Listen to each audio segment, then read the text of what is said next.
안녕하세요. 예수비전 선교교회 안희한 목사입니다. 반가운 소식이 또 있습니다. 어제 날아왔습니다.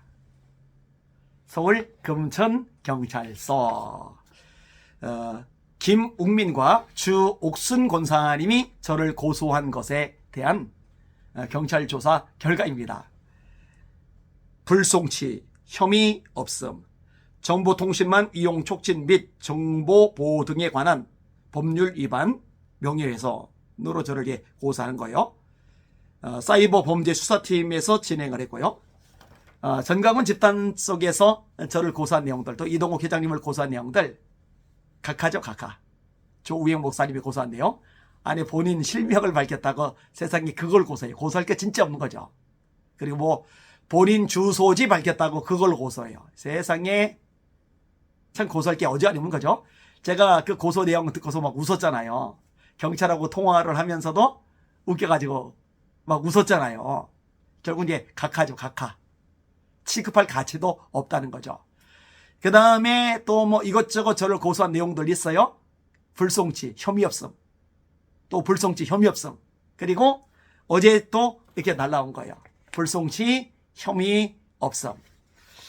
여러분 이거 뭘로 고소했는지 아세요? 되게 웃깁니다. 이때도 제가 경찰하고 이야기 나누면서 웃고 말았는데요. 제가 이런 얘기 했어요. 아유, 경찰들, 수사관들 참 바쁠 텐데 할 일을 많을 텐데 이런 쓰잘데기 없는 고소 문제 때문에 진짜 피곤하겠습니다. 그랬더니 피곤하대요. 피곤하대요. 아니 그럼 아예 취급을 안 하고 상대를 안 하면 되지 않느냐고.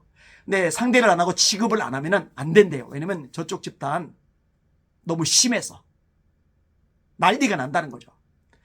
그러고 보니까 맞아요. 그래서 저도 공감을 해줬어요. 예, 맞죠. 저쪽 집단은 뭐 비이성적인 집단이라서 사이비 광신도 집단이라서 하도 물고 들고 막 덤벼들고 유튜브 통해서 떠들어대고 그러니까 힘들겠죠. 참 애쓰십니다. 이렇게 이제 얘기를 했던 거예요. 자, 그럼 뭘 가지고 또 고소를 했느냐? 제가 코로나19 때 방역 독재가 이루어졌잖아요. 정치 방역. 그래서 얼마나 교회들을 찍어 눌렀습니까? 제가 더 현대서울 얘기를 몇 차례 끄집어냈어요. 더 현대서울 백화점이 개장을 하고 나서 10일 동안에 200만 명이 몰렸어요. 200만 명. 하루에 20만 명. 언제요? 코로나19 때문에 교회가 족쇄에 채워졌을 때. 교회는 50%만 모여라. 30%만 모여라. 20%만 모여라. 10%만 모여라. 19명만 모여라. 방송 요원만 모여라. 이랬잖아요. 서울시에서 성경 비치하지 말아라. 찬송가 비치하지 말아라. 그 다음에 또 질본천 쪽인가요? 중앙대책본부 쪽인가요? 뭐라고 그래요? 찬송가 크게 부르지 말아라. 통성기도 하지 말아라. 그런데 이렇게 교회는 10%만 20%만 모이라는데 더 현대서울은 하루에 20만 명. 저희에게는 매주 경찰이 왔거든요. 매주 공무원이 왔거든요. 그런데 더 현대서울 제가 직접 가봤어요. 아내랑. 얼마나 모이는지. 그리고 경찰이나 공무원들 과연 단속을 하는지 안 하는지 갔더니요. 경찰 없어요. 공무원 없어요. 단속 없어요. 커피 하나를 시켜도 1시간 반, 2시간을 기다려야 될 정도로 사람들이 그렇게 어마어마하게 많아요. 잘못된 거죠. 그래서 이 부분에 한 거에서 저희가 예배를 목숨 걸고 드렸던 거예요. 금천구청에 고소를 당했던 거예요. 소송을 벌였던 거예요. 승소를 했죠. 우리가 이겼습니다. 교회에 폐쇄시킨 거 불법이라고 잘못됐다고 판결을 내렸어요. 좋은 판결을 받아낸 거죠. 선례를 하나 이루게 된 거니까 굉장히 가치가 있고 의미가 있는 일이라고 생각이 되어집니다. 자, 이때 여러 교회들이 싸웠어요. 예자연에서 목숨 걸고 싸웠어요. 이때 전광훈이 한 일이 있나요? 맨날 목숨 건다, 순교한다. 말은 떠벌려 대지만 정작 위기가 닥치면 주랭랑을 치는 게 전광훈이잖아요. 근데 미국에서 한국에 왔던 사람들도 있어요. 또 한국에서도 나 순교한다 라는 각오로 광화문에 모여들었던 사람들도 있어요. 그런데 전광훈이 도망가 버린 거예요. 이게 전광훈입니다. 순교 자세 없어요. 기본이 안 돼 있단 말이에요. 자, 예배는 어떻게 했느냐? 그럼 예배라도 목숨 걸고 드렸느냐? 불이익당할 것 각오하고 감옥 갈 것 각오하고 예배를 목숨 걸고 드렸느냐? 아니요. 온라인으로 대체를 했죠.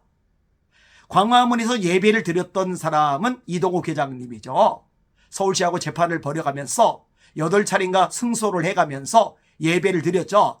전광훈은 숨어서 온라인 예배를 드리고 이 전광훈 추종자들은 광화문에서 스마트폰으로 예배를 드리고 예배를 드리려면 조용히 드리면 되지 이동욱 회장님 예배 드리는 장소에 와서 회방을 치고 자 솔직히 딱 까놓고 얘기해 봅시다. 전광훈이 예배 회복을 위해서 싸운 게 뭐가 있어? 한 게 뭐가 있어요? 그래서 그거 한 거 없다고 제가 방송을 내버렸는데 그것을 가지고 명예훼손으로 저를 고소를 한 거예요. 뭐 또 이런저런 것들 있죠. 꽤 여러 가지로 고소를 한 거예요. 웃기죠. 진짜로 웃음이 저절로 나옵니다. 이게 이제 전광훈 집단의 수준입니다. 그리고 맨날 자기네들이 이겼다고 정신승리를 내요.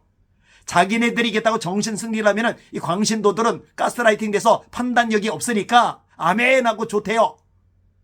자기네가 이겼대요. 얼마나 불쌍하고 비참한 사람들입니까?